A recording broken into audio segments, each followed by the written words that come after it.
Flagship killer ফোনের দুনিয়ায় বর্তমানে সুপারস্টার হলো এই ভিভো আইকিউ নিও 10 ফোনটা। প্রথমে যখন রিলিজ হয়েছিল তখন অ্যারাউন্ড 50,000 টাকা আশেপাশে বিক্রি হয়েছিল। বর্তমানে কিন্তু এটার দাম অলরেডি কমে গেছে এবং 44 থেকে 45,000 টাকায় আপনারা কিন্তু Mahi mobile A to Z পেয়ে যাবেন। তো এই ফোনটা কিন্তু বাংলাদেশের সুপার ভাইব তৈরি করেছে। ইভেন 2025 সাল গরম করে রাখবে আমি ইমপ্রেশনে বলেছিলাম, এবং এই ফোনটা কিন্তু স্পেশালি গেমারদের কাছে বেশ জনপ্রিয়। তবে এটার ইমপ্রেশন আমি দিয়েছিলাম, আজকে এটার একদম টোটাল একটা কমপ্লিট ময়নাতদন্ত পাবেন। সো যারা কিনতে চান ভালো মন্দ দিকগুলো জেনে বুঝে তারপরে কেনেন। তার আগে যেটা বলছি যে এই ফোনটা যদি আপনারা কিনতে চান বা যে কোনো brand new official unofficial phone কিনতে চান, পুরাতন ফোন কিনতে চান, আপনার হাতের ফোন এক্সচেঞ্জ করতে চান, definitely Mahi mobile A to Z contact করতে পারেন। যমুনা ফিউচার পার্ক, বসুন্ধরা সিটিতে তাদের শোরুম আছে এবং ঢাকার বাইরে থাকলে আপনারা কুরিয়ার করেও প্রোডাক্ট নিয়ে নিতে পারেন। বিস্তারিত এই ভিডিও ডেসক্রিপশন দেওয়া আছে। এই ফোনটা মূলত রিলিজ হয়েছে 3টা কালারে, তার মধ্যে অরেঞ্জ, ব্ল্যাক এবং হোয়াইট। তো আমি অরেঞ্জ কালারটা ব্যবহার করছি আর এই ব্ল্যাক কালারটা। তো এই দুইটা কালার ব্যবহার করে আমার যেটা অবজারভেশন হলো যে অরেঞ্জ কালারটা একটু বেশি প্রিমিয়াম ফিল হয়। মানে অরেঞ্জ কালারটা হাতে ধরলে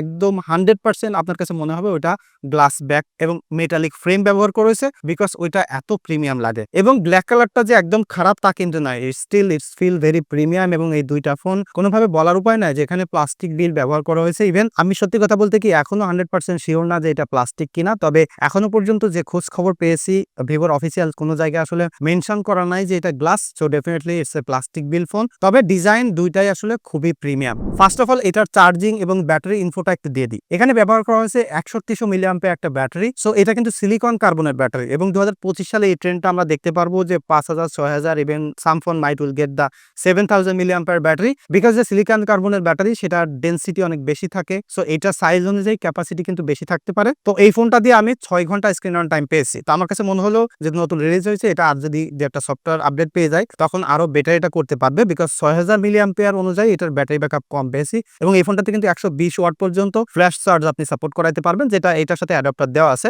তবে যদি পিডি অ্যাডাপ্টার ব্যবহার করেন তাহলে 100 ওয়াট পর্যন্ত এটা সাপোর্ট করে। আমি 67 ওয়াটের একটা চার্জার দিয়ে, পিডি চার্জার দিয়ে এটা চার্জ করেছি। 66 মিনিট টাইম লাগছে ফুল চার্জ হইতে একদম জিরো থেকে। এবং এই ফোনটাতে ব্যাটারি ড্রেনের ইস্যুস পাইনি। ওভারনাইটে মাত্র 2% ব্যাটারি কিল হয়েছে। সো ব্যাটারি ইফিসিয়েন্সির দিক থেকে বা ব্যাটারি ব্যাকআপের দিক থেকে it's a great device. But honestly speaking এটা আরো একটু বেশি অপটিমাইজেশন দরকার। লাইক অ্যারাউন্ড যদি 8-9 ঘন্টা স্ক্রিন অন টাইম আমরা এটা থেকে পাই তখন আমি এটা ফুললি স্যাটিসফাইড হব। সো এই ফোন কিনতে গেলে অনেকে চাইনিজ ভেরিয়েন্টে যেসব ইস্যুস আছে সেইগুলো অ্যাড্রেস করতে চান আগেই, তো সেটা একটু অ্যাড্রেস করে দিই। যেহেতু এটা চাইনিজ ভেরিয়েন্ট, অর্থাৎ চায়না এটা রিলিজ হয়েছে, গ্লোবালি রিলিজ হয়নি। সো এখানে কিন্তু চাইনিজ রোম তো আপনারা পেয়ে যাচ্ছেন। সো চাইনিজ রোম নিলে যে প্রবলেম সেটা হচ্ছে যে যখন আপনি ফোনটা ফার্স্ট বুট আপ করবেন দেখবেন যে পুরো এলোমেলো একটা অবস্থা, চাইনিজ ভাষা টেষা দিয়ে ভরা আছে, কোনো গুগল অ্যাপস বা প্লে স্টোর আপনি পাবেন না। সো ফার্স্ট অফ অল আপনাকে যেটা করতে হবে, অ্যাপ স্টোর থেকে গুগল প্লে স্টোর ডাউনলোড করবেন। প্লে স্টোর ডাউনলোড করে লগ ইন করবেন আপনার গুগল অ্যাকাউন্টে। লগ ইন করার পরে প্রয়োজনীয় অ্যাপসগুলো ইনস্টল করবেন। আননেসেসারি যেসব অ্যাপসগুলো আছে সেগুলো ডিলিট করে ফেলবেন এবং সেটিংটা আপনার মনের মতো কাস্টমাইজ করে নেবেন। নেওয়ার পরে দেখবেন যে বুম, আপনি একদম নর্মাল যে ভেরিয়েন্টের ফোন সেরকম একটা ফিল এটাতে পেয়ে যাচ্ছেন। সো ইনিশিয়ালি আপনাকে একটু হ্যাসেল নিতে হবে। তো চাইনিজ ভেরিয়েন্টের ফোনগুলোতে আমরা অনেকগুলো প্রবলেম ফেস করি, তার মধ্যে একটা যেটা হচ্ছে নোটিফিকেশনের ইস্যুস। হ্যাঁ, এইটাতেও নোটিফিকেশনের ইস্যুস আছে, লাইক হোয়াটসঅ্যাপ, মেসেঞ্জার যদি আপনি এটাতে ব্যবহার করেন। নর্মালি অন্যান্য ফোনগুলোতে যেমন হুটহাট করে নোটিফিকেশন আসে, কল দিলে কল আসে, এটাতে সেরকম ভাবে কল আসে না। অ্যাপসের মধ্যে ঢুকলে তারপরে নোটিফিকেশন আসে। তবে সেটার একটা গ্রেট সলিউশন আমি এটা ব্যবহার করতে করতে পেয়েছি। সেটা হচ্ছে যে আপনি যদি অ্যাপসগুলো এটার ব্যাকগ্রাউন্ডে এখানে চালিয়ে রাখেন, এইটার যদি হোয়াটসঅ্যাপ কল আসে, মেসেঞ্জারের কল আসে, যেখান থেকে আসে ইনস্ট্যান্টলি অন্যান্য ফোনগুলোর মতো এটা আপনি এটাতে নোটিফিকেশন পেয়ে যাবেন। সো যখন আপনি এই ফোনটা ব্যবহার করবেন, হোয়াটসঅ্যাপ, ফেসবুক, মেসেঞ্জার এই অ্যাপসগুলো এটার ব্যাকগ্রাউন্ডে সবসময় রান করে রাখবেন, অর্থাৎ রিসেন্ট অ্যাপসগুলো আছে এখান থেকে ক্লোজ করবেন না, তাহলে এটা নর্মাল ফোনের মতো অ্যাক্ট করবে। আবার অনেকে জানতে চেয়েছিলেন যে এটাতে বিকাশ, নগদ বা ব্যাংকিং অ্যাপসগুলো ইনস্টল করতে পারবেন কিনা। হ্যাঁ, এটাতে আমি নগদ ইনস্টল করছি। আপনারা ব্যালেন্সটা একটু দেখেন কি পরিমাণ টাকার মালিক আমি। যাই হোক, আমরা যদি এটাতে নাম্বার ডায়াল করে নগদ বিকাশ ইউজ করতে চান সেটাও করতে পারতেছেন। সো চাইনিজ ভেরিয়েন্টের জন্য যেসব প্রবলেমগুলো ফেস করতে হয়, আই হোপ যে একটা সলিউশন আপনারা পেয়ে গেছেন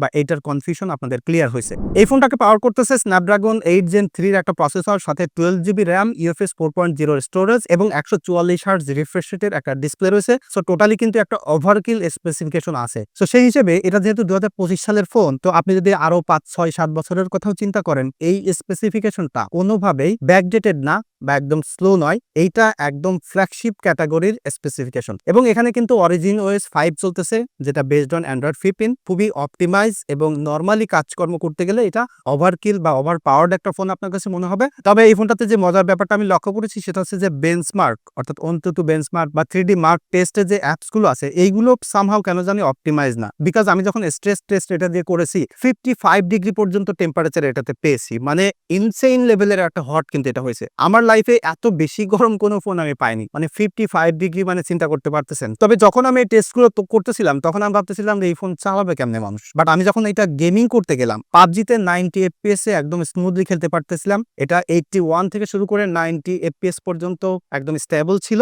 সো দারুণভাবে এটা খেলতে পেরেছি for a very long time, কোনো প্রকার ওভারহিটিং পাইনি। আমি হাতের মধ্যে ধরে আমার কাছে ফিল হচ্ছিল ইটস লাইক 46-7 ডিগ্রি পর্যন্ত টেম্পারেচার। সো গেমিং এর জন্য এটা যথেষ্ট অপটিমাইজ। বাট যেটা বললাম যে বেঞ্চমার্ক অ্যাপস গুলো আসলে সামহাউ কেন জানি অপটিমাইজ না, বা সামহাউ কোনো বাগ থাকতে পারে, I am not sure about that. But gaming করতে গেলে আপনি আদার যেসব গেমিং আছে যেমন এসপার্ট 9 বলেন, ই ফুটবল বলেন, জেনশন ইম্প্যাক্ট বলেন, এই গেমগুলো খুব স্মুথলি রান করেছে। এবং আপনারা সবাই কম বেশি জানেন যে 8 Gen 3 প্রসেসরটা এখন কিন্তু একদম ম্যাচিউরড একটা প্রসেসর। যদি এখন মার্কেটে 8 Elite প্রসেসরটা আছে, বাট ওইটা কিন্তু অতটা ম্যাচিউর না compare to 8 Gen 3। So gaming করার জন্য এইটা পারফেক্ট একটা জিনিস এখন হচ্ছে। আপনি হাই গ্রাফিক্যাল সেটিং এ গেমিং করতে পারতেছেন for a very long time. Fast storage রয়েছে, প্লেন্টি অফ র্যাম রয়েছে, যে কারণে পারফরমেন্সের জন্য এটা একদমই পারফেক্ট। এবং যে কারণে এই ফোনটা আসলে অনেকে কিনে থাকবেন, লাইক গেমিং সেন্ট্রিক ফোন এটা। তো সেই গেমিং এর জায়গায় এই ফোনটা আপনাকে হতাশ করতেছে না, মেজর হিটিং ইস্যুস নাই। তবে it needs more refinement, like software upgrade আরো যদি দু একটা আসে তাহলে আমি বলবো যে এটা আরো বেশি বেটার হবে।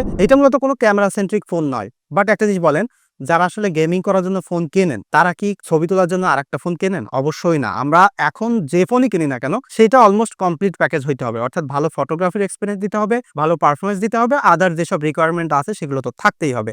এখানে দুইটা ক্যামেরা সেন্সর দেখতে পাচ্ছেন, তার মধ্যে 50 মেগাপিক্সেলের একটা মেইন সেন্সর রয়েছে এবং আরেকটা 8 মেগাপিক্সেলের আলট্রা ওয়াইড সেন্সর রয়েছে। সো এখানে যে দুইটা সেন্সর আছে সেই দুইটা সেন্সর দিয়ে এটার ক্যামেরার এক্সপিরিয়েন্সটা আসলে অনেক বেটার করেছে এবার আইকিউ নিও 10টা। বিকজ যে নিও 9 ছিল সেখান থেকে এখানে ভালো প্রসেসর পেয়েছে, ভালো প্রসেসিং পাওয়ারও ডেফিনেটলি তারা করেছে এবং সেটার একটা প্রতিফলন আমি এটার ফটোগ্রাফি এক্সপিরিয়েন্সে পেয়েছি। ক্যামেরার ইউআইটা বেটার এবং এদের যে photo processing, I hope most of the user এটা জানে যে ভিভো সবসময় একটু বিউটিফিকেশন করে, ছবিগুলো সবসময় কালারফুল থাকে এবং হিউম্যান সাবজেক্টটা সবসময় স্যাচুরেটেড থাকে, সেটাই এখানে আপনি দেখতে পাচ্ছেন। তবে এই যে দুইটা সেন্সর আছে এখানে 0.6x, 1x এবং 2x এর ফোকাল লেন্থ, এবং এটাকে ডিজিটালি জুম করে সর্বোচ্চ 20x পর্যন্ত আপনি যাইতে পারবেন। তবে আপ টু 10x এটা আসলে ভালোভাবে ডিটেল রিটেইন করতে পারে, আদার দ্যান দ্যাট এটা খুব পিক্সেলেটেড হয়ে যায় এবং আমার কাছে মনে হয় যে মোস্ট অফ দ্য ইউজার ওইটা আসলে এক্সপেক্টও করেন না। সো যেমনটা আমি বলছিলাম ভিভো সবসময় আসলে রেডি টু আপলোডের মতো ছবি দেয় এবং আমার কাছে মনে হয় যে মোস্ট অফ দ্য ইউজার এটাই পছন্দ করে, লাইক ছবি তুলবে সেটা একদম এডিটেড থাকবে, সোশ্যাল মিডিয়াতে আপলোড দেওয়ার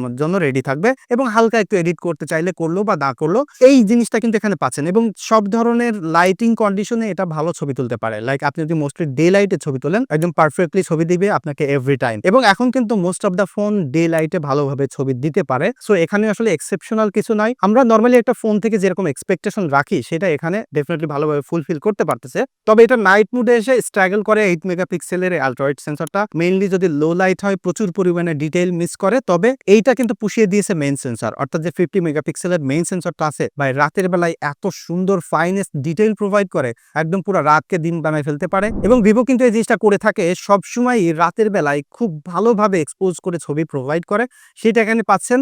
সো অ্যাবসোলিউটলি যে জিনিসটা আমি বলতে পারি এখানে যে মেইন সেন্সরটা আছে সেটা একদম হাইয়েস্ট পিক লেভেলে চলে গেছে, ডেফিনেটলি এইটা আপনাকে স্যাটিসফাই করবে। এবং পোর্ট্রেটের জন্য কিন্তু এই যে মেইন সেন্সরটা আছে এটাকে একদম হাইয়েস্ট লেভেলের পোটেনশিয়ালিটিটা ভিভো বের করে আনতে পারছে, বিকজ এই একটা সেন্সর দিয়েই আপনি তিনটা ফোকাল লেন্থ পাচ্ছেন, 24mm, 35mm এবং 50mm। সো এই যে ফোকাল লেন্থ পাচ্ছেন, এই ফোকাল লেন্থের মাধ্যমে আপনি সব ধরনের পোর্ট্রেট কভার করতে পারতেছেন, like wide to medium to close. এবং পোর্ট্রেট তোলার জন্য কিন্তু এই যে 50mm ফোকাল লেন্থ আছে সেটা very perfect, age detection, detail এবং বোকে অ্যাবসলিউটলি গর্জিয়াস। এবং ভিভোর যে স্টাইলটা সেটা হচ্ছে ফেসটা কিন্তু অলওয়েজ দেখবেন যে স্মুথ করা, একটু বিউটিফিকেশন করা, যদিও এখানে আরো বিউটিফিকেশন মোড আছে সেটা বন্ধ করে দেওয়ার পরেও স্বভাবত ভিভো এই কাজটা করে থাকে। সো এই জিনিসটা মোস্ট অফ দ্য ইউজারদের জন্য ডিল ব্রেকার হবে না, বিকজ আপনি যখন এটা জুম করে দেখবেন তখনই শুধুমাত্র কেমন ডিজিটাল আর্ট ইফেক্ট দেখতে পারবেন ফেসে, আদার দ্যান দ্যাট যখন আপনি নর্মালি ছবি ছবিটা দেখতেছেন, সোশ্যাল মিডিয়াতে আপলোড দিচ্ছেন, ফেসবুকে মানুষ দেখতেছে, ইনস্টাগ্রামে দেখতেছে, তখন তারা এটা পছন্দ করবে। বিকজ আমরা সবসময় ছবি তুলে ওইরকম এডিট করে ব্রাইটেন করে ফেসটা আপলোড দিই। সো এটা কিন্তু রেডি টু আপলোডের মতো পাচ্ছেন, যদি এক কথায় বলতে চাই। এখানে যে 16 মেগাপিক্সেলের সেলফি ক্যামেরা আছে সেটা ভাই অ্যাবসলিউটলি অ্যামেজিং। তবে ভিডিও কলিং এর ক্ষেত্রে এটা দেখলাম যে একটু বিপরীত দিকে হাঁটে, অর্থাৎ যখন ছবি তুলি তখন ফেসটা একটু বিউটিফিকেশন করে, বাট ভিডিও কলিং এর ক্ষেত্রে এইটা ফেসটাকে বেশি ওভারশার্প করে ফেলে। আমি আইফোন, স্যামসাং পাশাপাশি ভিডিও কল করে দেখেছি, আইফোন, স্যামসাং সবসময় একটু ফেসটাকে ভিডিও কলিং এর ক্ষেত্রে একটু বিউটিফিকেশন করে, একটু ভালো দেখা যায়, সেটার বিপরীতে ছিল এটা। বাট যখন আমি নর্মালি সেলফি তুলেছি এটা দিয়ে, অ্যাবসলিউটলি গর্জিয়াস। সেলফিতে খুব ভালো ডিটেইল ছিল, ডাইনামিক রেঞ্জ ভালো ক্যাপচার করতে পারে, বেটার এক্সপোজার মেইনটেইন করতে পারে, এবং ফোকাল লেন্থটা কিন্তু যথেষ্ট ওয়াইড আছে। আপনি পোর্ট্রেট সেলফি তোলেন, নর্মাল সেলফি তোলেন, গ্রুপ সেলফি তোলেন, এইটা সেলফি ক্যামেরার জন্য পারফেক্ট হবে। অর্থাৎ এখন মোস্ট অফ দ্য ফোনগুলোতে আমি দেখেছি যে সেলফি ক্যামেরাটা সবসময় অলমোস্ট পারফেক্ট হয়ে থাকে। লাইক একটু যদি ব্রড করে বলি তাহলে এটা ভালো পোর্ট্রেটের এক্সপিরিয়েন্স আপনাকে দিচ্ছে, নাইট মুডে পারফেক্ট ছবি দিচ্ছে মেইন সেন্সর দিয়ে, এবং সেলফির এক্সপিরিয়েন্স দুর্দান্ত লেভেলের। সো ফটোগ্রাফির জন্য ইটস অলমোস্ট পারফেক্ট, যদিও এখানে টেলিফটো লেন্স নাই। ভিডিওতে এই ফোনটা সর্বোচ্চ 8K 30 ফ্রেম পর্যন্ত আউটপুট দিতে পারে, 4K 60 FPS দিতে পারে, তবে শুধুমাত্র মেইন সেন্সর দিয়ে। আর যদি আপনি আলট্রা ওয়াইড দিয়ে ভিডিও করেন তাহলে ফুল এইচডি তে ভিডিও করতে পারবেন। সো ফুল এইচডি তে যখন আপনি ভিডিও করবেন তখন আপনি লেন্স শিফট করে করে ভিডিও করতে পারবেন, বাট লেন্স শিফটিং এর ক্ষেত্রে দেখলাম যে বেশ একটা ডিলে আছে, কন্টিনিউয়াসলি ভিডিও করার জন্য এটা ভালো হবে না। বাট যে 4K আছে বা 8K শুট আছে সেটা ভাই অ্যাবসলিউটলি অ্যামেজিং ডিটেইল প্রোভাইড করে, কালারফুল ভিডিও তো আছেই, সাথে স্টেবিলিটি খুবই সুন্দর। সো আপনি যদি ভিডিও করার জন্য এই ফোনটা কেনেন তাহলে আমি বলবো যে এটা দিয়ে আপনি 4K তে ভিডিও করবেন মেইন সেন্সর দিয়ে, বা 8K করতে পারেন, বাট 4K হইলে মোস্টলি এটা দিয়ে আপনি স্যাটিসফাই থাকবেন। সো মেইন সেন্সরের পোটেনশিয়ালিটিটা আপনি কিন্তু ব্যবহার করে ফেলতে পারবেন। ইভেন এই ফোনটা দিয়ে আপনি কিন্তু পোর্ট্রেট মোডে ভিডিও করতে পারবেন সর্বোচ্চ ফুল এইচডি পর্যন্ত। ইভেন এটা সেলফি ক্যামেরা দিয়ে আপনি পোর্ট্রেট ভিডিও করতে পারবেন। সো পোর্ট্রেট ভিডিও করাটা কিন্তু 2025 সালের প্রত্যেকটা স্মার্টফোনের জন্য একদম ইসেনশিয়াল একটা ফিচার হবে। সো সেটা এখানে আছে, যদিও এটার ডিটেইলটা একদম নেক্সট লেভেলের না, but still it has that feature, যেটাকেই আমি অ্যাপ্রিশিয়েট করি। আদার দ্যান দ্যাট এটাতে সেলফি দিয়ে আপনি সর্বোচ্চ ফুল এইচডি পর্যন্ত ভিডিও করতে পারবেন। সো এই জিনিসটা আমার মানতে কষ্ট হয়েছে। লাইক এটা তো 2025 সালে ফোন, 2025 সালে এসে কোনো ফোন সেলফি দিয়ে শুধুমাত্র ফুল এইচডি ভিডিও করার ক্যাপাবিলিটি থাকবে, সেটা কোনোভাবে মানা যায় না। এখন দেখবেন যে 22, 23, 24 হাজার টাকার দামের ফোন দিয়েও আপনি 4K তে ভিডিও করতে পারবেন সেলফি ক্যামেরা দিয়ে। So definitely it should be upgraded two 4K। So software আপডেটের মাধ্যমে যদি তারা দিতে পারে, দিলে তো ভালো, এবং সেই দেওয়ার ক্যাপাবিলিটি ডেফিনেটলি এখানে আছে, বাট তারা দেয়নি। তারও একটা কারণ আমার কাছে মনে হয় যে দেখবেন যে অ্যাপেল, স্যামসাং ছাড়া most of the phone video processing এর জন্য দারুণভাবে স্ট্রাগল করে। সো আমার কাছে মনে হয় যে তারা আসলে 4K দিয়ে সেই জায়গায় মেসড আপ করতে চায়নি। So lastly let's talk about the display, because এটা যে গর্জিয়াস একটা ডিসপ্লে আছে সেটা আসলেই খানিকটা অ্যাটেনশন ডিজার্ভ করে। এখানে আপনি 80 LTPO 6.78 ইঞ্চির একটা ডিসপ্লে পাচ্ছেন যেটা অ্যামোলেড, এবং এখানে 144 হার্টজ পর্যন্ত রিফ্রেশ রেট যাইতে পারে, HDR10+ সাপোর্ট করে, 4500 পর্যন্ত পিক ব্রাইটনেসও আছে। সো ভেরি ব্রাইট একটা ডিসপ্লে। চিন বেজেলটা একটু দেখেন, লিটারেলি নাই বললেই চলে। সো 2025, 26, 27, 28 সালে যে ট্রেন্ড সেটা কিন্তু এখানে ফলো করতে পারতেছে। এটার যে ভিউইং এক্সপিরিয়েন্স আছে সেটা অ্যামেজিং। লং টাইম ধরে গেমিং করতে গেলে ভালো গ্রিপ পাওয়া যায়, এবং মিডিয়া এনজয় করতে গেলে কোনো প্রকার ইন্টারাকশন ছাড়া ভালো এক্সপিরিয়েন্স এটাতে আপনি পেয়ে যাচ্ছেন। এবং এখানে যে আলট্রাসনিক ফিঙ্গারপ্রিন্ট আছে সেটা একটু মেনশন করতে চাই, because it's a totally flagship লেভেলের একটা ফিচার। ফেস লকটাও আছে। সো ওভারঅল আপনি আনলকিং এর এক্সপিরিয়েন্সটাও কিন্তু অ্যাবসলিউটলি সেই ফ্ল্যাগশিপ লেভেলের এখানে পাচ্ছেন। তবে এই কালারফুল ডিসপ্লেটার যে জিনিসটা আমি মিসিং পেয়েছি সেটা হচ্ছে যে ডেফিনেটলি এখানে যদি কোনো গরিলা গ্লাসের প্রোটেকশন ব্যবহার করা হইতো তাহলে পারফেক্ট হইতো। এখানে কোন গ্লাসের প্রোটেকশন ব্যবহার করা আছে সেটা তারা মেনশন করেনি। সো ডেফিনেটলি যেহেতু মেনশন করেনি তাহলে ভালো প্রোটেকশন এখানে আসলে নাই। তবে আরেকটা জিনিস এখানে মেনশন করতে চাই, সেটা হচ্ছে যে এইটার যে স্টিরিও স্পিকার আছে সেটা গেমিং করতে গেলে বা মুভি দেখতে গেলে দেখবেন যে একদম মোর দ্যান ইনাফ সাউন্ড এটাতে প্রোভাইড করে, ভেরি লাউড, ক্লিয়ার, এবং ভালো বেজও আছে। তবে ভাই এইটার হ্যাপটিক ফিডব্যাকটা আমার একদমই ভালো লাগেনি, একদম লোয়ার ক্লাসের ফোনের মতো হ্যাপটিক ফিডব্যাক ছিল। এনিওয়ে, আপনার কি এখন আসলে এই ফোনটা কেনা উচিত কিনা?